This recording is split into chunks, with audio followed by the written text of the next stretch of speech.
Hello to our early arrivers. We're going to give it a couple of minutes here. Let everybody who wants to join in tonight's game get a chance to get into the broadcast. We'll do our rules here in a minute. Before we get going on our food and drink night here, our Thursday night theme.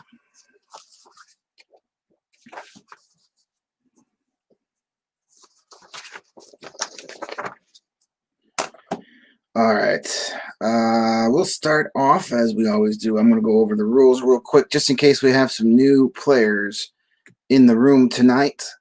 If not, this is the chance where you veterans who've been playing with me for the past few months can get up and go make a sandwich, go get an adult beverage, get your own food and drink for food and drink night, let the dogs out, let the kids out, let the wife out, whatever you got to do, whatever you got to let out. Now's the time to do it. And we'll meet back here in about 2 minutes because we're going to go over the rules. Most of you have heard these many times, but I got to do it. We're going to play 5 rounds of pub-style trivia, the same type of trivia we play when we're able to actually be in pubs. Tuesday nights at Firewater Saloon in Edison Park and Wednesday nights at their location in Mount Greenwood. The first round tonight will be a picture round followed by 3 specific categories. Then we're going to have a round of general trivia. It's Thursday night. That means it's our theme night. So all categories will have something to do with food and drink. Food and drink is our category or our theme for this evening. Each round is made up of 5 questions worth 1 point each and a bonus question that's worth 2 points. Those bonus questions tend to be a little bit harder. That's why they're worth 2 points. So 30 questions in total will be asked tonight. Game takes a little over an hour to play from start to finish. If you hang out to the bitter end to see who our big-time champion in top 5 is. Here's how the game works. I'm going to read you the questions, and they will also appear up on your screen as well. You're going to write down your answers on your own score sheet at home. Please do not put any answers in the comment section. Leave the comment sections for anything else except answers.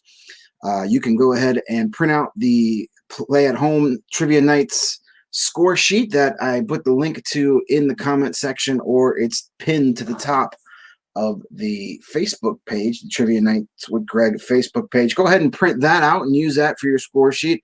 And if you want to save on ink, that's fine too. Use any piece of scratch paper you got lying around the house. Just make sure you have enough room for 30 answers, and you group your answers together by round. So here's how it goes. I'm going to read you the questions. You're going to write down those answers on your score sheets, not putting them in the comment section. I will then repeat the questions for each round in case you missed something or wanted to hear it again. Then I'll give you a moment or two to finalize your answers for the round before I read you the correct answers. And you're going to be scoring your own score sheets at home. So we are playing on the honor system here. So please, no cheating, no looking up answers, no changing answers, filling in blanks. Any of that sort of stuff is frowned upon around here. We're just playing for fun. We're going through some crazy times. They just never seem to end. So this is our little break to distract ourselves from the nuttiness going on around us and give our brains a good little workout. So please, no cheating. There's no need for that. We're here to have fun. At the end of our final round of the night, you are going to add up the scores from all 5 of your rounds. And you're going to put your final score nice and big on your score sheet so I can see it. Take out your smartphone, take a picture of your final score sheet, and then send that to me via Facebook Messenger. If you're playing on one of our other platforms, you can either send me a direct message on Twitter if you're playing on Periscope, or if you're in YouTube, you can, I'm not sure if you can post pictures in the comment sections. I don't think you can, but you can just post what your final score was, and we'll take it from there. Yeah, so that's how we play. And as always, you are allowed to double the score for one of the 5 rounds tonight. And you are able to do that simply by circling the group of answers for the round you want to double before I read the correct answers to you. When we play the in-person game, you have to turn in your score sheets each round before the answers are read. And that's when you decide what round you're going to double the score. You don't have the luxury of having your score sheet with you when the answers are being read. So it's a little bit of a gamble on the double score option. So in the spirit of that game, I ask that you do the same here. When I give you that break in between reading the questions and giving the answers, that's when I want you to decide if you want to double the score for that particular round. So if you think you did really good in our picture round or maybe our second round and you want to double the points, circle your entire group of answers before the correct ones are read to you. Please don't wait till after the answers are read and you say, hey, I got 6 of those, I got all 6 right, let's double that. Or wait to the end of the night and then just double the round you did the best at. That's considered cheating. We don't like that here. So basically the only major infractions you can commit tonight are putting comments in the answer, or I'm sorry, putting answers in the comment section, had that reversed, cheating of any kind, looking up answers, changing answers, any of that nonsense, and then waiting till the answers are read to decide to double point score one of your rounds tonight. Other than that, we're going to have a good time here tonight. And as I mentioned earlier, it is Thursday night theme. Our theme tonight is food and drink. Everybody loves good food and drink. Hopefully you guys ate before trivia started, because these rounds are going to make you hungry, maybe thirsty too. Our picture round is Name That Cocktail.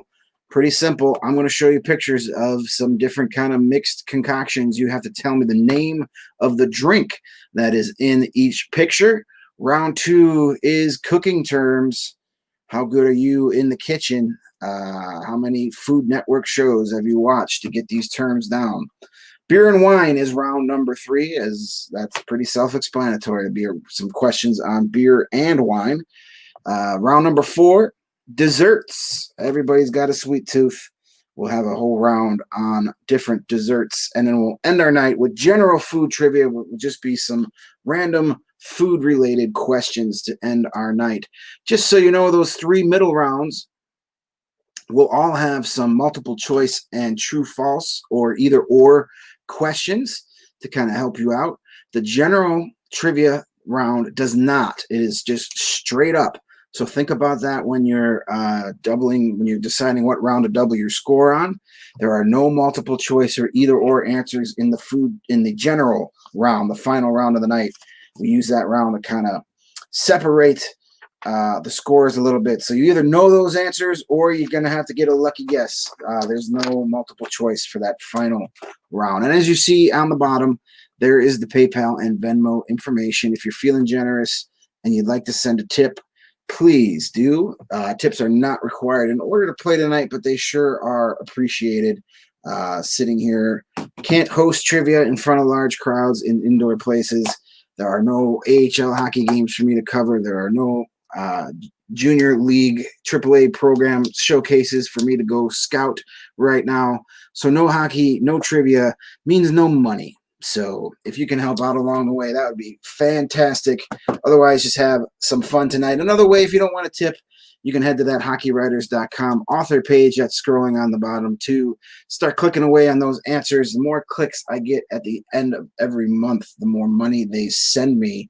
So you can read all my articles I've been doing over there for over 2 years now, including my daily Today in Hockey History post. You never know when something like that from one of those posts is going to show up in the form of a trivia question. You won't get any of that tonight because we're doing all food and drink this Thursday night. So let's do it. Let's get started. It is our Thursday night play at home trivia nights, theme night, food and drink. And we are going to start off with our picture round as we always do. And we will do Name That Cocktail is our first round. I will show you some pictures of some cocktails. You got to tell me the name. Don't care what's in it. Don't care the type of glass that it's poured into. Just want to know the name of these concoctions I'm about to show you. So let's get rolling with our Name That Cocktail round. Here is number 1 for you. There is cocktail number 1. I'll take the banner away for a second so you can see those are oranges. The orange rind are a very important ingredient for this particular cocktail.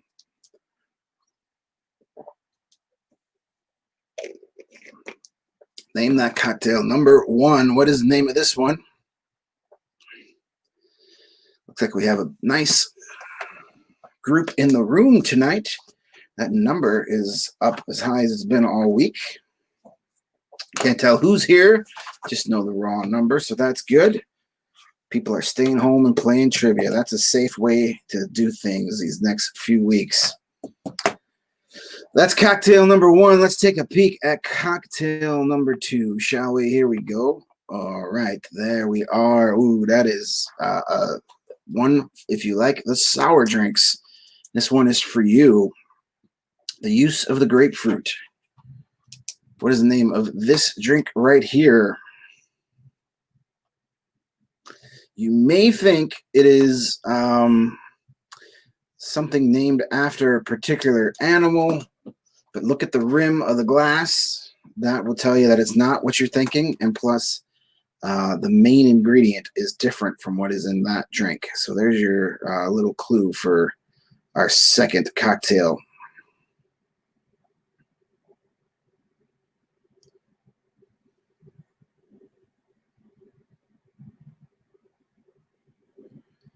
This is cocktail number two.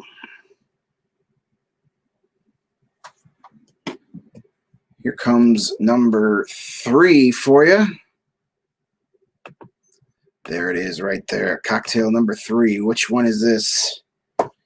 Come on, people. You know this one. This is the softball of the round, I think. You know, this one or the next one is this is like the free space on a bingo card. You've all brunched. You know what this is.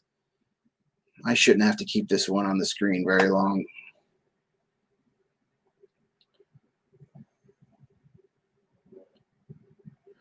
And I'm not going to keep that one on the screen very long. I'll go number four. This one I think is pretty easy too. What do we got going on there? I know you see the fresh mint. It may make you think of one particular cocktail, but pay attention to the color of the liquid. You could see it there in that cup right there. That's going to make a difference into what the name of this drink is.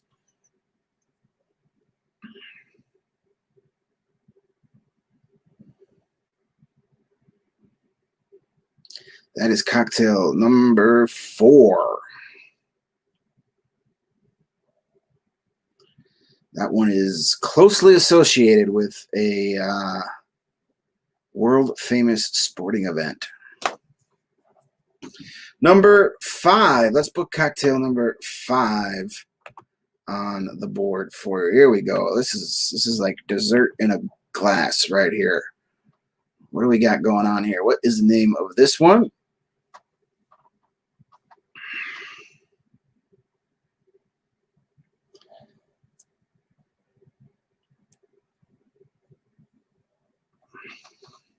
Cocktail number five. What is the name of this refreshing sweet drink right here?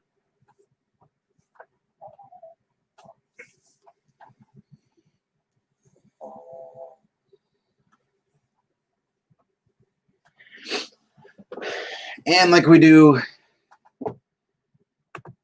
for each round, oops, that's not what I wanted to do. As we do for each round, we have a bonus question. Let's get that bonus question up for you. For 2 points, a sidecar popular in the 40s and 50s uses what spirit as its main ingredient? A sidecar popular in the 40s and 50s uses what spirit as its main ingredient? If you know that, that one's worth 2 points. Got to put the logo back up after the rules. Bonus question worth 2 points. A sidecar, popular drink in the 40s and 50s, uses what spirit as its main ingredients?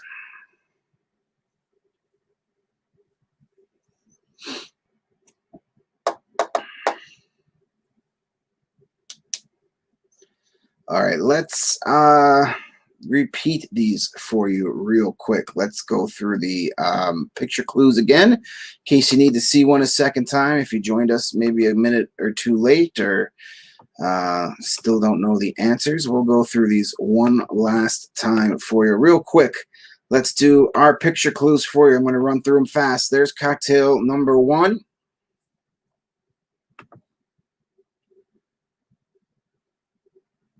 It's an art to make one of those correctly. Here comes cocktail number 2 for you, for fans of the grapefruit.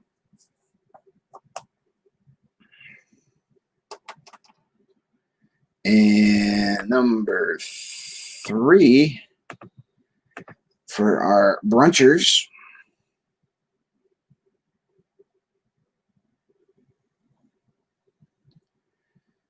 Cocktail number 4.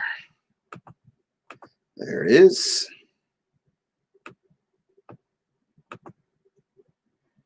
And let's do number 5 one last time for you. There it is, our little green concoction.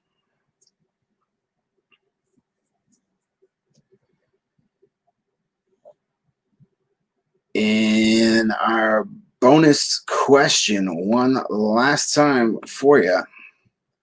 For 2 points, a sidecar popular in the 40s and 50s uses what spirit as its main ingredients?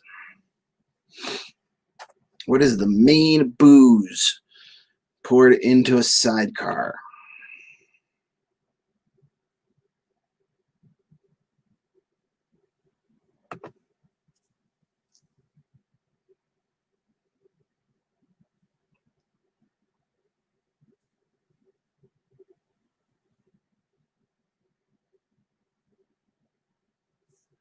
All right, I'll give you guys a second to finalize those answers. If you think you did really well and you want to double your score, now is when you just put a big circle right around that whole group of 6 answers, and then you can give yourself double points for this round. But if you don't want to use it for our cocktail round, you've got plenty of other options. You can use them any other of our 4 rounds tonight: cooking terms, beer and wine, desserts, and our general food trivia round to end the night.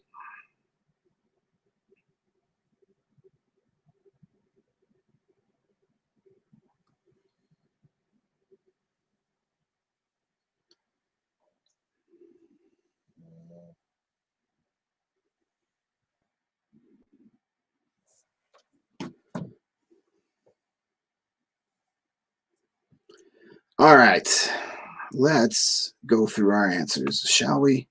Let's get this rolling so we can get on to our next category. Cocktail number 1.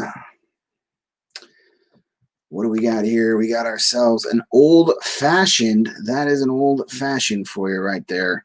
Those are tasty when made right, from what I remember. Cocktail number 2. If you like your grapefruits. Now, some of you might have seen the grapefruits and thought this was a salty dog. I tried to steer you away from that direction. There's no salt on the rims, and you can't tell, but it's not vodka. Salty dog is grapefruit juice and vodka. This is a Paloma. These are very popular in Mexico. Grapefruit juice and tequila is essentially what we're looking at here, a Paloma. Number 3. All right, girls, you know what this is. This is the mimosa. Everybody's had these. The mimosa. I don't know. Not a fan. Number 4. If you've ever been to the Kentucky Derby or been to a Kentucky Derby party that does it right, you've probably had one of these, or at least been offered one. That is a mint julep. A mint julep. That is essentially just bourbon, some simple syrup, and fresh mint. On a hot day in Kentucky, they will mess you up, man. Here is cocktail number 5. More of a dessert after dinner drink, I think. This is a grasshopper. A little minty martini type drink. I don't know if that's considered a martini or not, but that always reminds me of the old dad joke. The grasshopper walks into a bar, sits down, orders a beer. Bartender says, "Hey, do you know we have a drink named after you?" And he says, "You have a drink named Irving?" I've always enjoyed that joke. My grandpa used to tell that one. Bonus question. For 2 points, a sidecar popular in the 40s and 50s uses what spirit as its main ingredients? It would use brandy. Brandy is generally the main ingredient of a sidecar. Yeah, I don't know. I think I had a sidecar once. Correct me if I'm wrong, Joe. You're in the room. Didn't we have the bartender at our 50s cocktail party try and make one of them for us, and it was not good? But brandy, according to the bartender's guide, is the main ingredient of a sidecar. So those answers for you one more time. Old Fashioned was number 1. Number 2 was a Paloma. Mimosas was number 3. Number 4 was Mint Julep. Number 5 was the Grasshopper. And the bonus question was brandy. You're a fine girl. That wraps up Name That Cocktail. Our picture round is done for the night. Let's move on to some standard question and answers. Round number 2.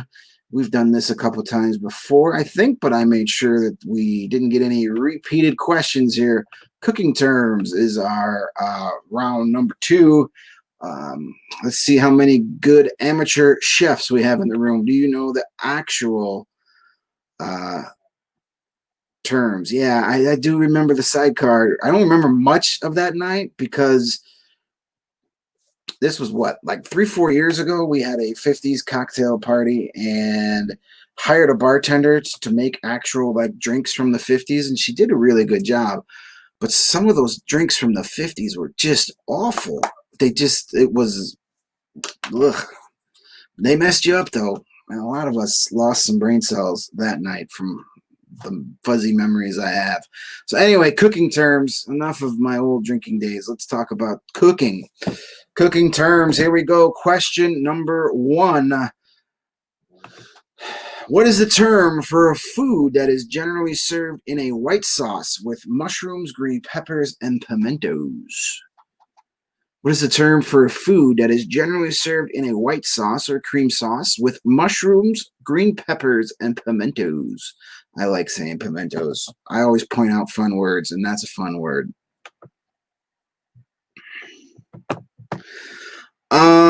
Cognac. I'll accept cognac. That is a type of brandy, so you're technically not wrong. You're being specific. I was looking for general. You're good with that.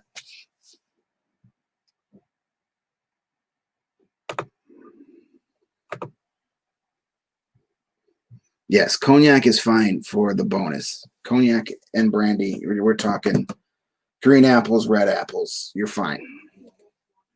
You went specific. I was looking general. Cognac is acceptable.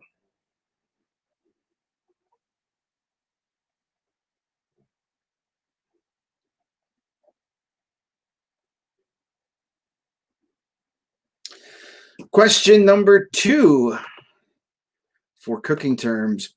What popular Cajun-style cooking method in which seasoned foods are cooked over high heat in a superheated heavy skillet until charred on the outside? Is that blackened, seared, or sautéed?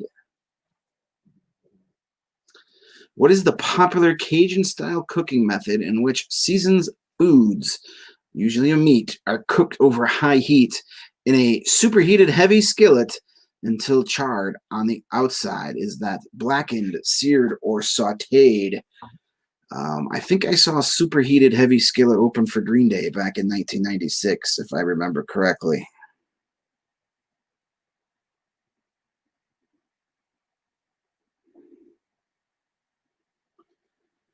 Maybe that was the No Doubt concert. I don't remember.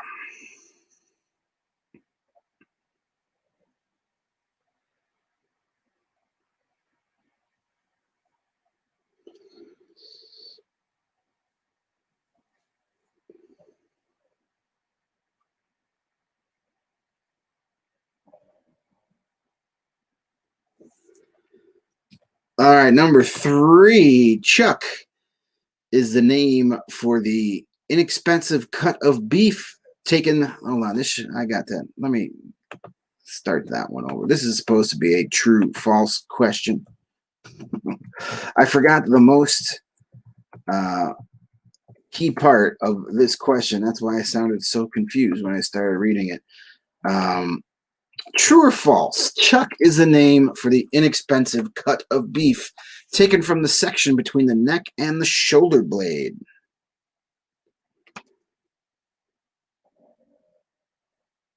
True or false? Chuck is the name for the inexpensive cut of beef taken from the section between the neck and the shoulder blade.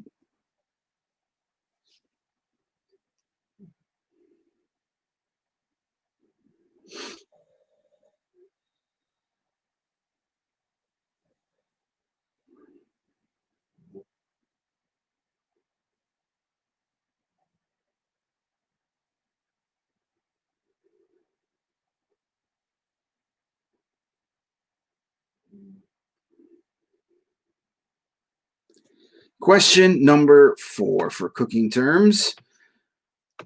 Mayonnaise is a cooking term meant to prepare and serve with what? Is that either spinach, onions, or peppers? Mayonnaise is a cooking term meaning to prepare and serve with what? Spinach, onions, or peppers?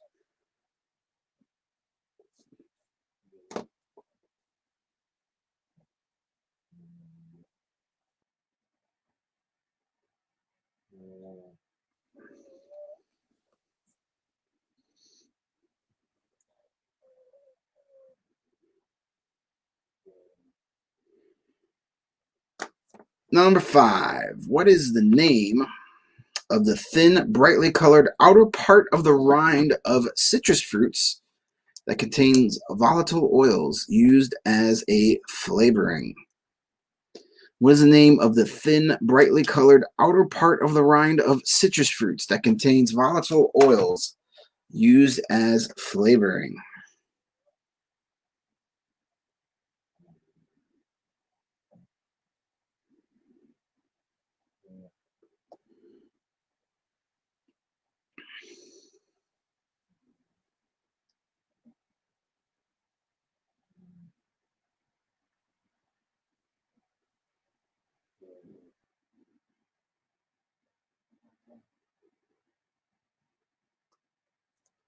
And our bonus question for cooking terms, round number 2, for 2 points. What is the term recipes may use for a very small amount of an ingredient with 1/32 of a teaspoon, the most commonly used actual measurement?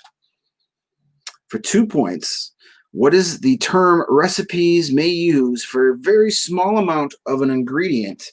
While there's no actual measured amount for this term, 1/32 of a teaspoon is the most commonly used actual measurement when it is used, though it can be used for pretty much anything that means small. Hopefully that didn't confuse you as much as I confused myself trying to write the question up for this.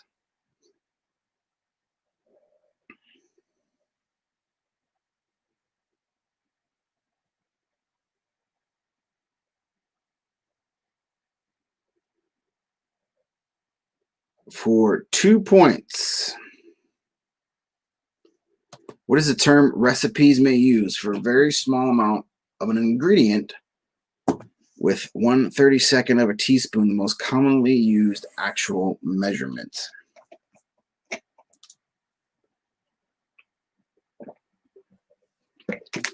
All right, let's repeat our cooking terms questions for you real quick. Number 1, a second time for you. What is a term for a food that is generally served in a white sauce with mushrooms, green peppers, and pimentos? What is the term used for a food that is generally served in a white sauce with mushrooms, green peppers, and pimentos? Number 2, what is the popular Cajun style cooking method in which seasoned foods are cooked over high heat in super heavy heated skillets until charred on the outside? Is that called blackened, seared, or sauteed? 3, true or false, chuck is the name for the inexpensive cut of beef taken from the section between the neck and the shoulder blade. Shoulder meat. Number 4, lyonnaise is the cooking term meaning to prepare and serve with what? Spinach, onions, or peppers. Number 5, what is the name of the thin, brightly colored outer part of the rind of citrus fruits that contains volatile oils used as a flavoring? And I think it's kind of confusing bonus question for 2 points. What is the term recipes may use for a very small amount of an ingredient? 1/32 of a tablespoon is the most commonly used actual measurement when this term is used. But other actual measurements are used as well, but they're all tiny. That's the point. When you need just a little bit of something, you use a blank of this ingredient.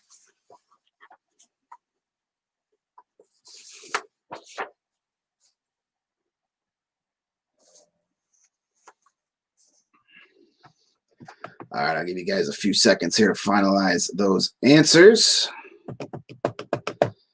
If you want to double your cooking term round, now is the chance to circle those answers. If you didn't use it in the last round.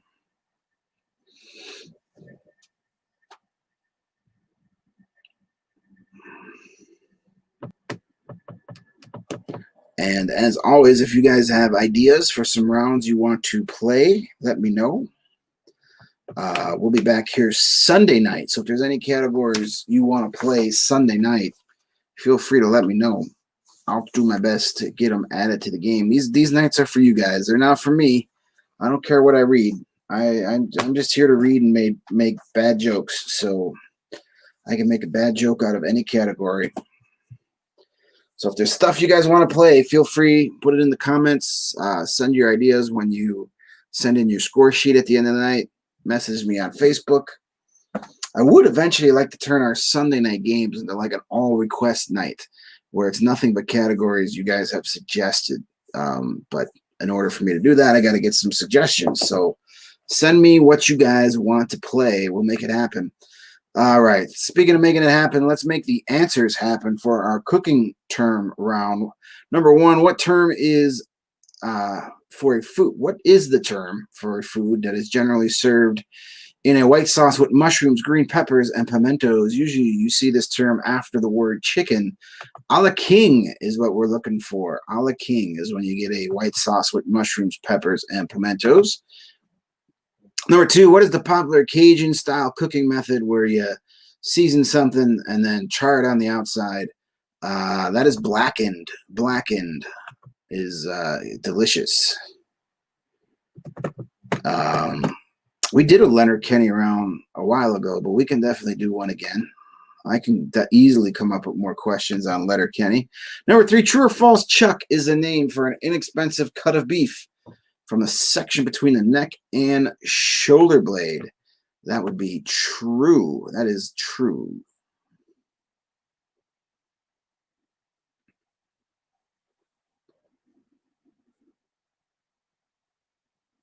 Number 4, lyonnaise is the cooking term meaning to prepare and serve with what? As onions. Onions, when you add onions to something. Potatoes lyonnaise is a pretty famous side dish. Number 5, what is the name of the thinly, brightly colored outer part of the rind of citrus fruits that has flavors and stuff in it? I'm talking about the zest. The zest. Not just a soap you can buy at the store. And the bonus question for 2 points, what is the term some recipes may use to describe a very small amount of an ingredient, although there is no actual official measurement attached to it? 1/32 of a teaspoon is usually what it means to describe. That is a smidgen of salt or sugar or whatever. Not a pinch. I bet a bunch of you guys put pinch. Smidgen is what I was looking for on that one.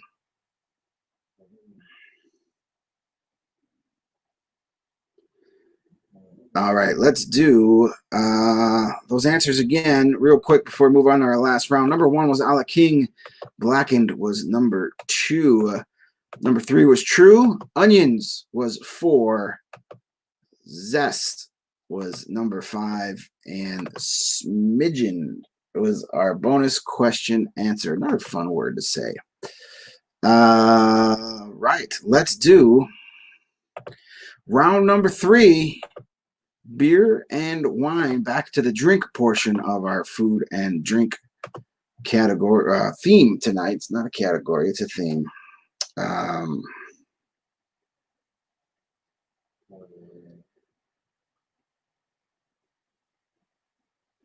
Hold on one second here. Just writing something down. All right.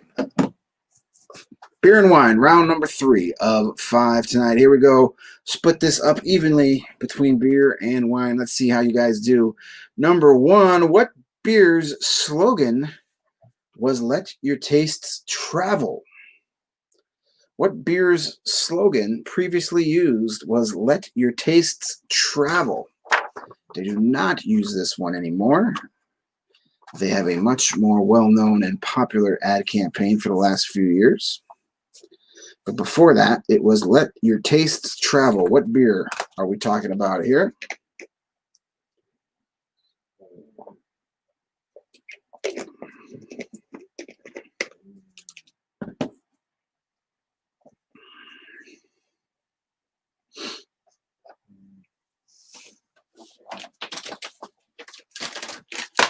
Oops. I'm throwing cough drops now.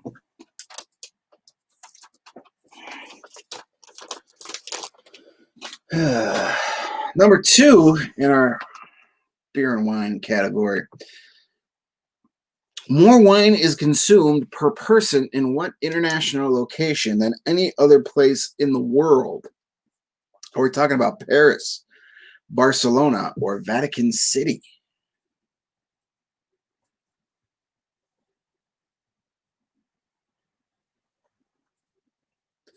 More wine is consumed per person in what international location than any other place in the world? Paris, Barcelona, or Vatican City? We're not talking about overall consumption, but just per capita, per person. What city drinks the most wine or location?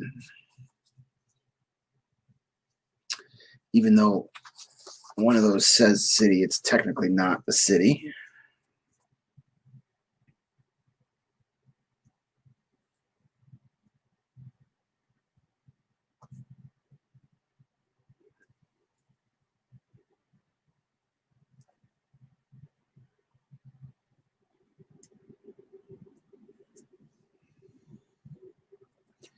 Question number 3. Which generally has fewer calories, red or white wine? Which generally has fewer calories, red wine or white wine?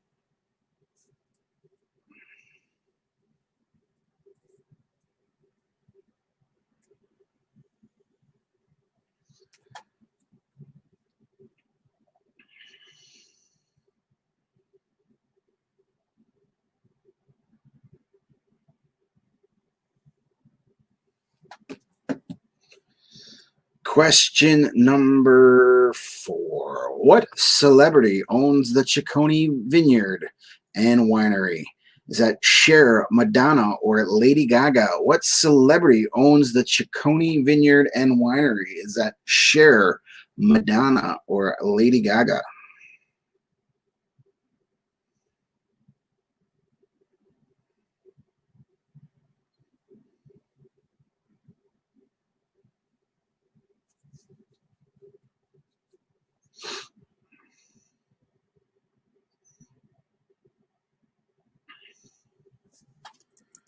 Just writing down some suggestions here.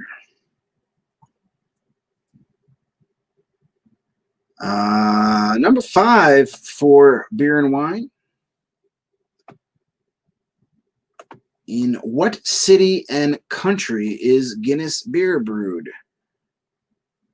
Looking for city and country, need them both, where they make Guinness.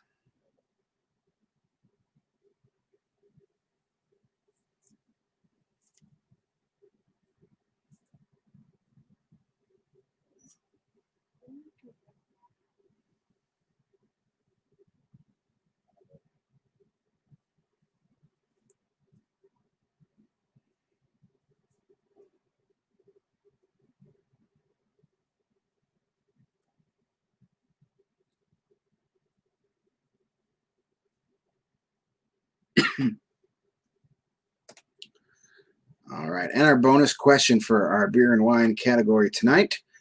For 2 points, to whom did Anheuser-Busch send the first case of Budweiser beer produced after the repeal of Prohibition in 1933? For 2 points, who did Anheuser-Busch send the first case of Budweiser produced after the repeal of Prohibition in 1933? Who got that very first case of beer off the production end?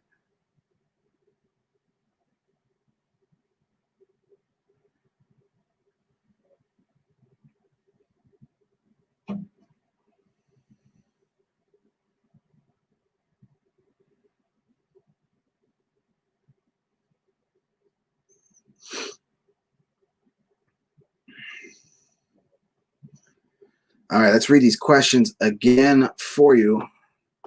Number 1, what beer's slogan was "Let your tastes travel"?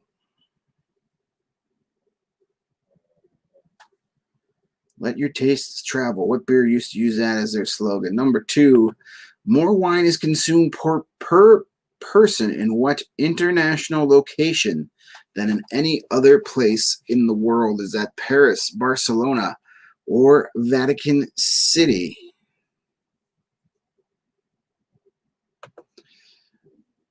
Number 3, which generally has fewer calories, red or white wine? Number 4, which celebrity owns the Ciccone Vineyard and Winery? Is that Cher, Madonna, or Lady Gaga?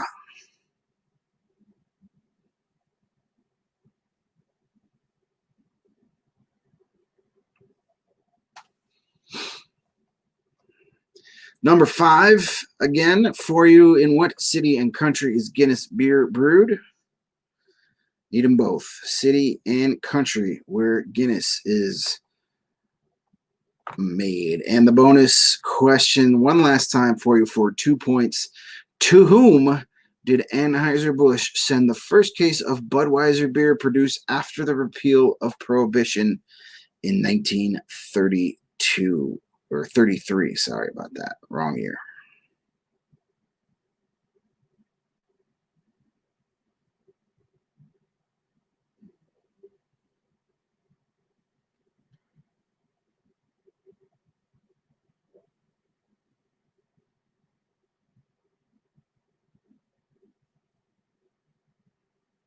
All right, I'll give you guys a second or two here to finalize those answers.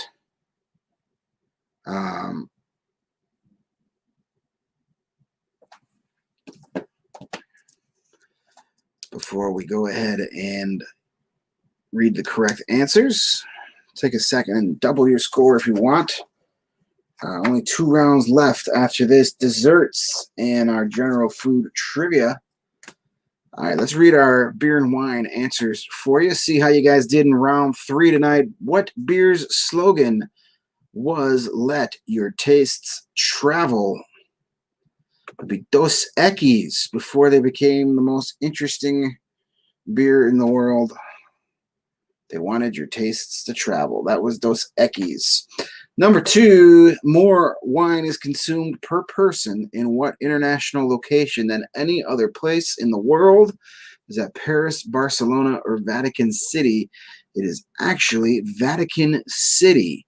That's why I had to put location. I was just going to put, I originally had the question, what city, but then somebody would have argued that Vatican City technically isn't a city, which it's not.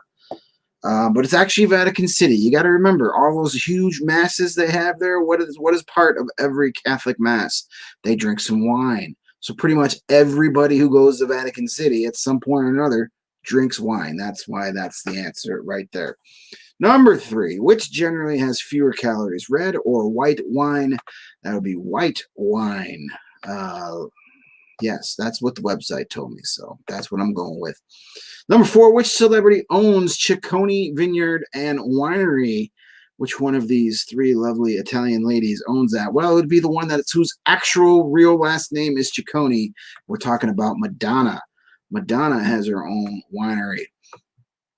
Number 5, in what city and country is Guinness beer brewed? That's a pretty easy question, I think. Dublin, Ireland is the home of Guinness.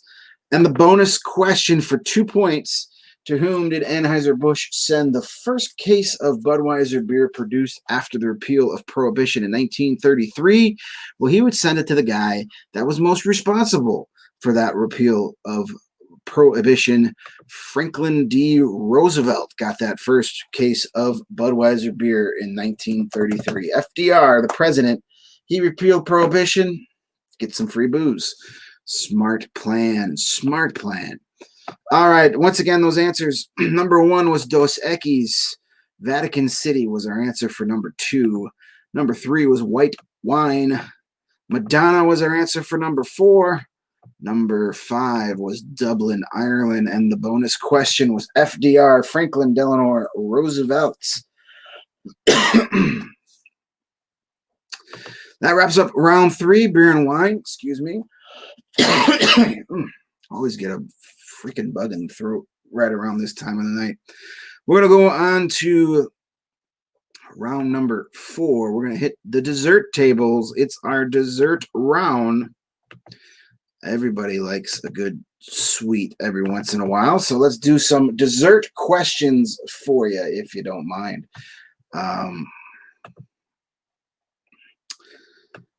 Let's see here. Question number 1. In desserts, California's Frank Epperson invented what frozen treat when he was 11 years old in 1905? California's Frank Epperson invented what frozen treat when he was just 11 years old in 1905?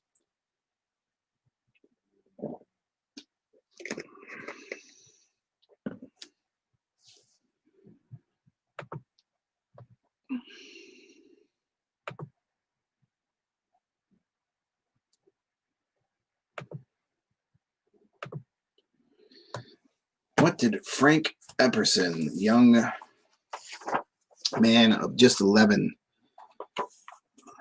he invented a frozen treat? You've had one. I know you've all had one of these. If you haven't, you've had a really, really crappy life. Everybody's had one of these at some point. Number 2, what national pizza chain serves Cinnasticks for dessert? Is that Papa John's, Domino's, or Pizza Hut? What national pizza chain serves Cinnasticks for dessert? Papa John's, Domino's, or Pizza Hut? I've never had the Cinnasticks, but I can guarantee you that the Cinnasticks are better than the actual pizza from any one of those places. Yeah, none of those places are very good. Out of those 3, if I had to eat one, I would go Pizza Hut first. Domino's would be 2. And then I would jump off a bridge before I eat Papa John's on purpose. But I would take the garlic butter sauce from Papa John's and use it for my Pizza Hut pizza. Number 3, true or false, chocolate is the main flavor in a traditional tiramisu? True or false, chocolate is the main flavor in a traditional tiramisu?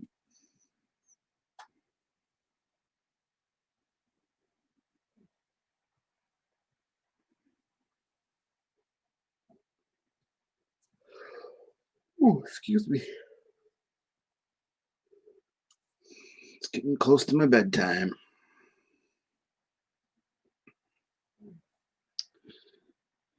Question number 4. Which dessert made with fruit and coconut is sometimes served as a salad and shares its name with an alcoholic drink? Is that amaretto, absinthe, or ambrosia? Which dessert made with fruit and coconut is sometimes served as a salad and shares its name with an alcoholic drink? Is it amaretto, absinthe, or ambrosia?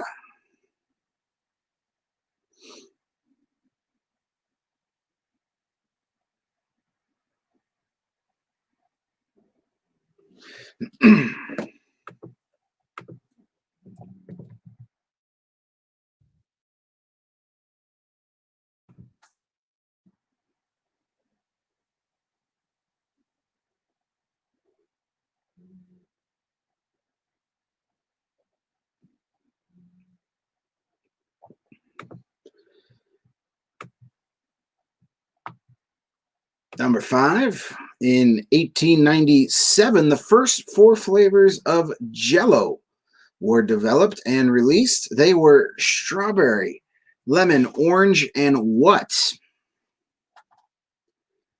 In 1897, the first 4 flavors of Jello were developed. They were strawberry, lemon, orange, and what?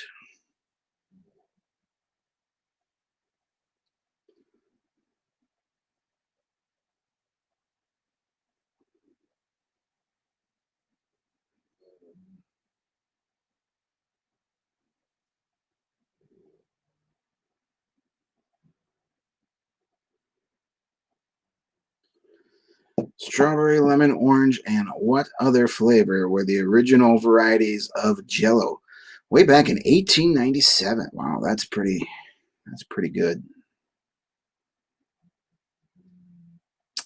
I believe their pudding didn't come out for almost 40 years after that. I was going to ask what the original flavor of Jello pudding was, but I thought that was too easy. Bonus question for 2 points.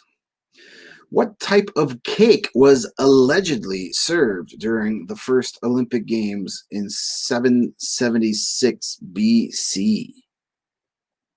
For 2 points, what type of cake was allegedly served during the first Olympic Games in 776 BC? I think we need Squirrely Dan to do the allegedly part.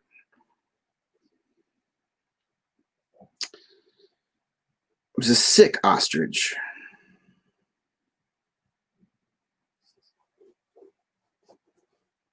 Yeah, we'll do a Letterkenny round at some point. I got to rewatch the seasons again before the new one comes out the day after Christmas. So when I get into those in the next week or two, then I'll come up with another Letterkenny round. All right, let's repeat these again for you. Number 1, California's Frank Epperson invented what frozen treat when he was 11 back in 1905?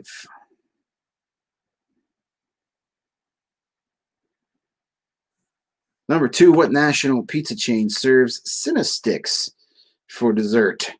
Is that Papa John's, Domino's, or Pizza Hut?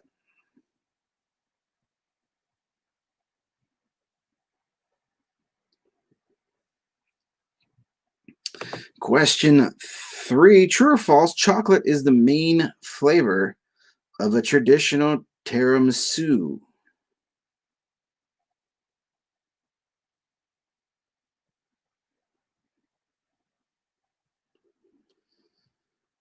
Number 4, which dessert made with fruit and coconut and probably a little bit of Cool Whip is sometimes served as a salad and shares its name with an alcoholic drink, amaretto, absinthe, or ambrosia?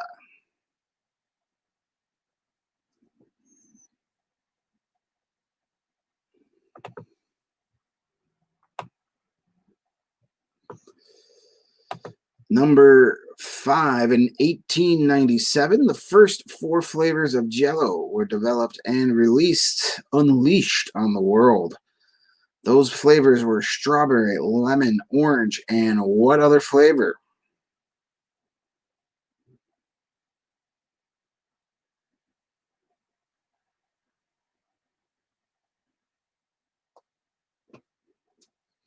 And our bonus question for 2 points, what type of cake was allegedly served at the first Olympic Games in 776 BC?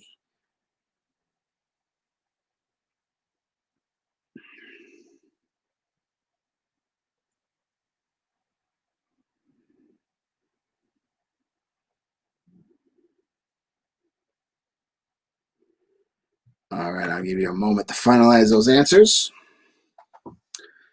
This is our last specific category. We've got general food trivia coming up last, but there are no multiple choice or either or questions. While we got a second here, if you're enjoying playing our Thursday night theme, I've got all of our themes picked out for the remainder of the year, since we're going to be playing Play at Home Trivia for at least the remainder of the year, probably. Let's see what we got going on here. A couple of these theme nights will get bumped to Wednesdays because of Thanksgiving and Christmas and New Year's Eve. So next Wednesday, we'll do a theme night. We'll do all Thanksgiving related trivia. I'm not exactly sure how that's going to shake out, but it will somehow all be related to Thanksgiving on Wednesday of next week. Then back to Thursdays, December 3rd, The Office. We'll do an all night on The Office. December the 10th, so 3 weeks from tonight, I'm going to do what I've been threatening to do for a long time. We're going to do an all-pro wrestling night. Tell your wrestling nerds to tune in on December the 10th. The week after that, December 17th, we will do another Jeopardy night. We did that last week in tribute to Alex Trebek, and you guys had a lot of fun with the Jeopardy night. We'll bring that back on December 17th. That's a Thursday. Then the next 2 weeks, we'll do Wednesday nights. The 23rd will be an all Christmas and holiday themed trivia night. And then December 30th, our last trivia night of the year, we will do all 2020 year in review questions, all about the year that we all stayed indoors. At least we should have. So those are our theme nights coming up. Mark your calendars if people still have calendars. That's what we're going to do. Tell your friends. Get your teams together. If you got some Office fans that you know want to play, let them know. If you got some wrestling nerds like myself in your family or circle of friends, let them know. Have them come. They'll have a lot of fun that night. Well, you just have to take a break from band practice and Zoom from the garage and play in between songs. You guys can practice wrestling themes while we do wrestling questions. It's not that hard. All right, let's do our dessert questions and answers. Number 1, here we go. California's Frank Epperson invented what frozen treat when he was 11 in 1905? He invented the popsicle. Way to go. Why couldn't I have accidentally invented a worldwide treat when I was 11 years old? And it's probably something as simple as he left his grape juice in the freezer overnight. Number 2, what national pizza chain serves Cinnasticks for dessert? That would be Domino's. That's where you get the Cinnasticks, allegedly. Number 3, true or false, chocolate is the main flavor in a traditional tiramisu. That is incorrect. That is false. Coffee or espresso, whichever. Coffee is the main flavor if you're getting your tiramisu from a place that knows their tiramisu. Number 4, which dessert made with fruit and coconut and Cool Whip, sometimes served as a salad and shares its name with an alcoholic drink? That would be ambrosia. Ambrosia. I'm a big fan of the ambrosia. I like it. It's good. I always liked it as a kid back in the day when it would be made for picnics. Number 5, in 1897, the first 4 flavors of Jell-O were released. They were strawberry, lemon, orange, and raspberry was the 4th original flavor. Raspberry. Not the green Jell-O lime hospital Jell-O. No, raspberry. Bonus question for 2 points. What type of cake was allegedly served during the Olympic Games in 1776 BC? That would be cheesecake. Cheesecake.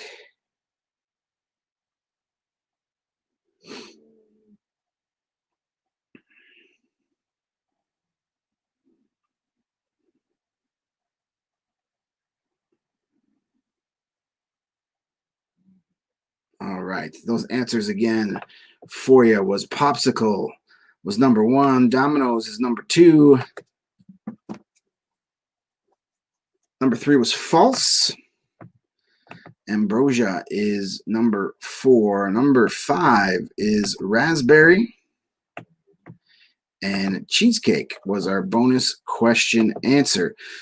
So let's wrap up our night here. Let's go to our final category. And that would be just general food questions. Got some random food questions.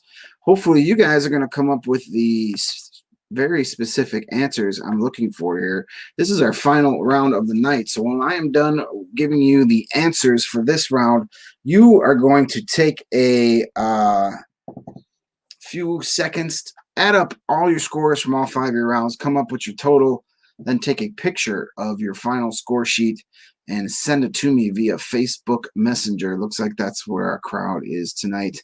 So yeah, send it to me via Facebook Messenger, either to the Trivia Nights with Greg Facebook page or the my personal Facebook account. That's fine too. They both show up at the same iPad. So let's get into it. Here's our final round of the night.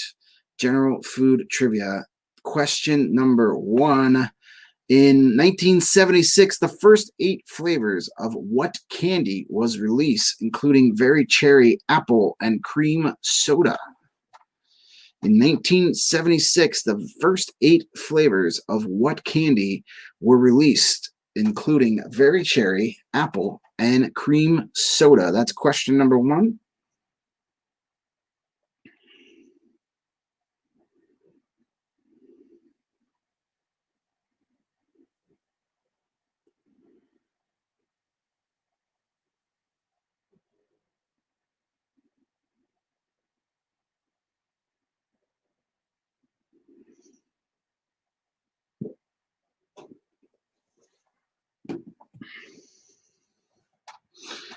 Number 2.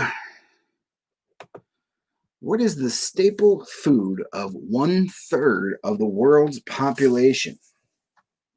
What is the staple food of 1/3 of the world's population, roughly?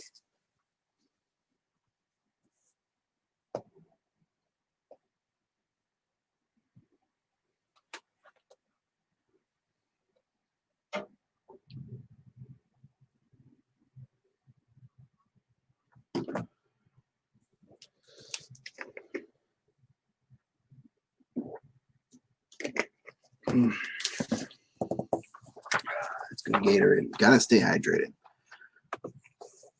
Number 3, in France, they call this large fruit a pamplemousse. But what is it called in English? In France, they call this large fruit pamplemousse. But what is it called in English?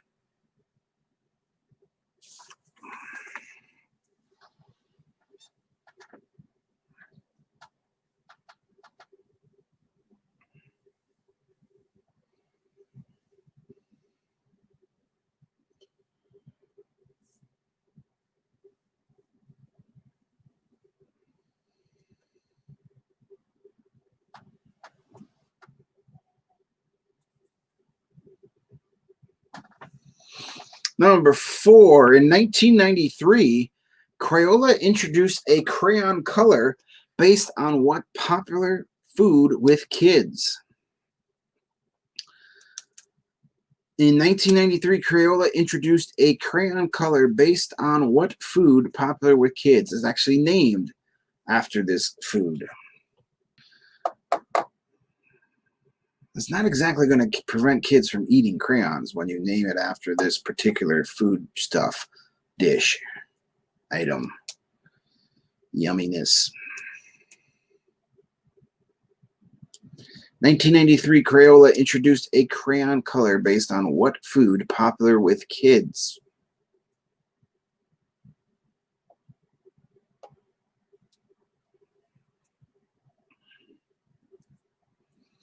Number 5. What famous restaurant hosts their annual hot dog eating contest on the 4th of July at their original location in Coney Island? What famous restaurant hosts their annual hot dog eating contest, not this year, on the 4th of July at their original location in Coney Island? I usually think the hot dog eating contests are dumb and gluttonous, but man, I would like pay a lot of money to be able to go to a hot dog eating contest now, like safely go to a hot dog eating contest or any kind of public gathering of large amounts and not have to worry about being wiped out. The good old days where we can cram 300 hot dogs down our throat and not have to worry. And choking was the only death hazard we had out there. Bonus question for 2 points. Vanilla comes from what species of flower? Our bonus question, our final question of the night for 2 points. Vanilla comes from what species of flower?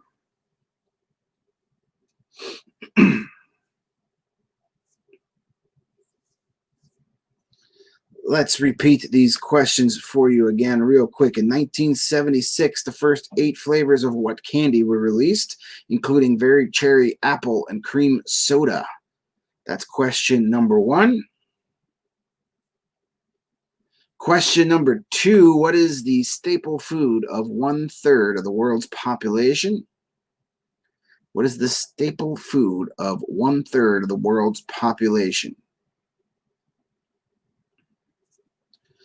Number 3, in France, they call this large fruit pamplemousse, but what is it called in English? What is a pamplemousse called in English? Number 4, 1993, Crayola introduced a crayon color based on what food popular with kids? It's not popular with just kids. There are plenty of adults who like to eat this food, including this adult right here, but the kiddos love it. Number 5, what famous restaurant hosts their annual hot dog eating contest on the 4th of July at their original location in Coney Island? And the bonus question, final question of the night for 2 points. Vanilla comes from what species of flower? What species of flower gives us vanilla?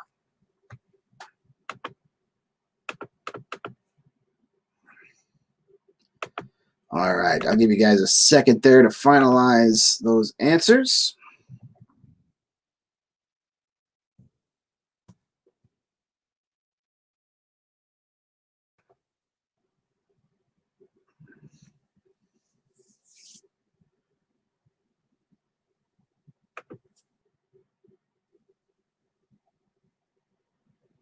And then don't forget, you're going to give me your final scores here. If you have some category suggestions, send them in when you send me the message with your score sheet. I'm all good with that. I'll write them down and we'll try and get them on there for you. I would like to do all requests Sunday nights, but that involves you guys getting me some requests. And if it's only 1 team or 2 teams sending me requests, it won't make it too fair for the rest of you. All right, let's do our general trivia answers for you here. Number 1, 1976, the first 8 flavors of what candy were released, including berry, cherry, apple, and cream soda. Those were the first batch of Jelly Belly. Jelly Belly. Number 2, the food, what is the staple food of 1/3 of the world's population? We're talking about rice. Rice. Yeah, there's a lot of people that eat rice. Number 3, in France, they call this large fruit pamplemousse. But what is it called in English? Where are my LaCroix drinkers at? You know this. Grapefruit. Grapefruit is a pamplemousse in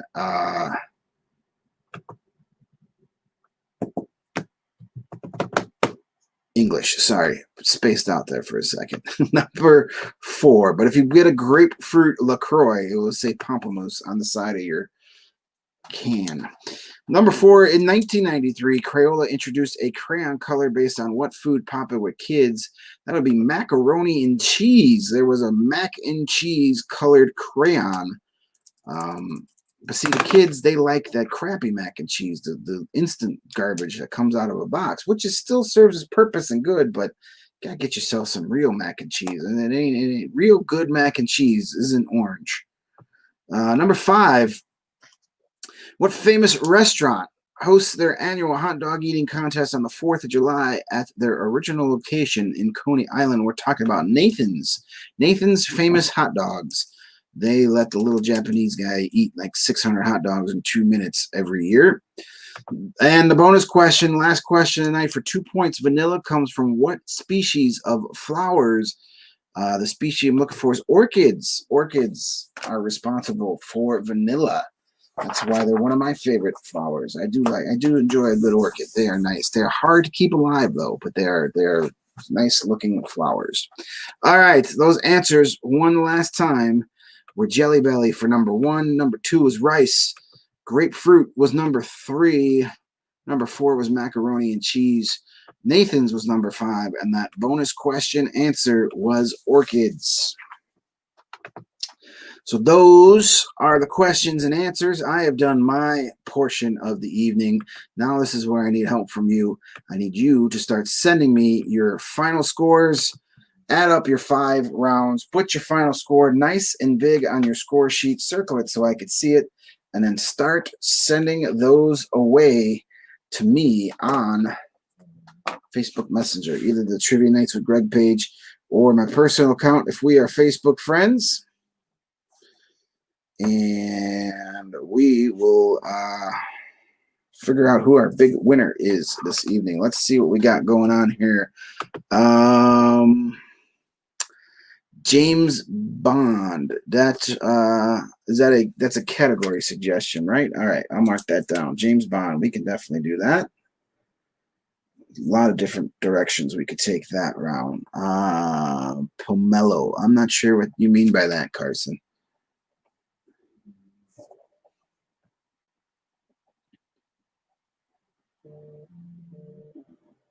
All right, let's see what we got going on here. We've got Gluots, Zupan, and Dan team. I have your score. Thank you guys, as always. Oh boy.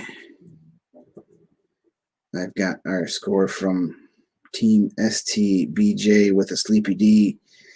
And I'm a little creeped out right now, so I'm going to write down that number and get that thing off my screen as fast as I possibly can. But thank you guys for playing. I have your score. Let's see what's going on the other page here real quick. Nicolas Cage movies. Okay. I've done picture rounds of that before, but we can do Nick Cage movies. Olympics. All right. I'm writing all these down. Let's see what we got here. We've got Team Rios looking to sweep our midweek games. They were our winners on Tuesday and Wednesday, looking for 3 in a row. Let's see if that score will hold up. Amber, I have your score for the Titanic swim team. Not just a clever name. But thank you guys so much for playing along. We have broccoli marinade. That sounds terrible, actually. Anything with broccoli is gross. But not your team. Your team is great, Ariel. Thank you guys for checking in and playing along. I have your score. Let's see here.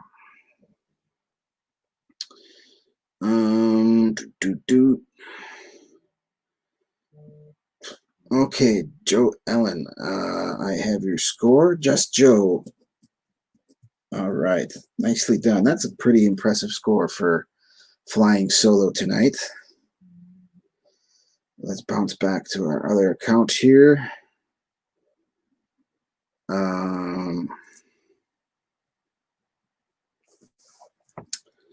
am I missing here?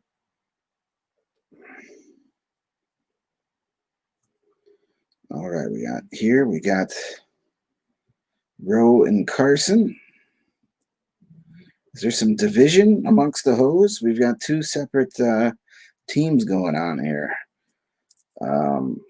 Thank you, ladies, for checking in. And let's see here. We got the Mindo clan. Thank you, guys. My family up Milwaukee way. Hope everybody is doing well up there. And hopefully we can get together and see everybody soon. Hey, we actually have a score in from YouTube. Our YouTube player has sent our score. Thank you, as always, for checking in and playing along. Not as bad as you thought. All right. Let's just double check, make sure I don't have any missing. This is our biggest group we've had here in a while, at least since we cut back on days. So that's encouraging. More people staying home these days, unfortunately. So more people playing along. We had 10 teams, 10 players or teams checking in tonight. So thank you, everybody. Let's figure out who our top 5 is so we can put you guys up on the big board.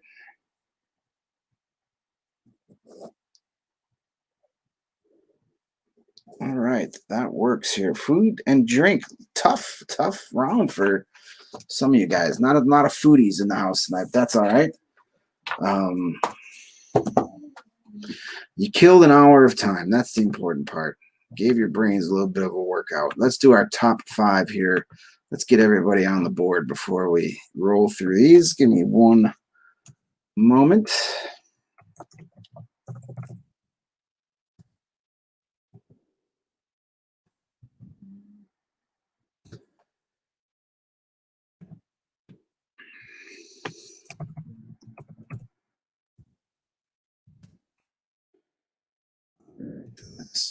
Oops, that's not right. Numbers are hard. Numbers are hard.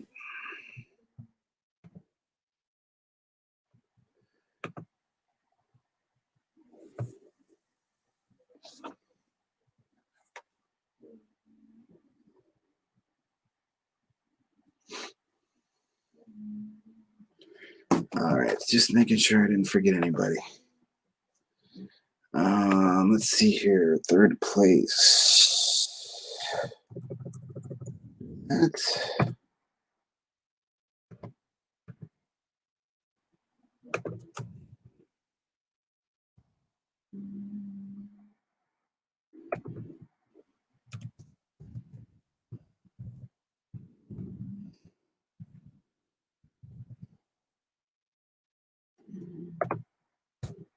all right. And finally, all right, let's do our top 5. Here we go. The scores have been tabulated. The votes have been counted. There will be no recounting here. There will be no lawsuits. Here is the final scoreboard. 5th place with 29 points.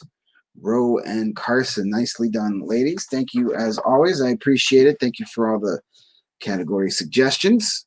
4th place, your former, maybe again, teammate Just Joe on her own. Beat you guys, 32 points. She gets the bragging rights within the Ho clan there.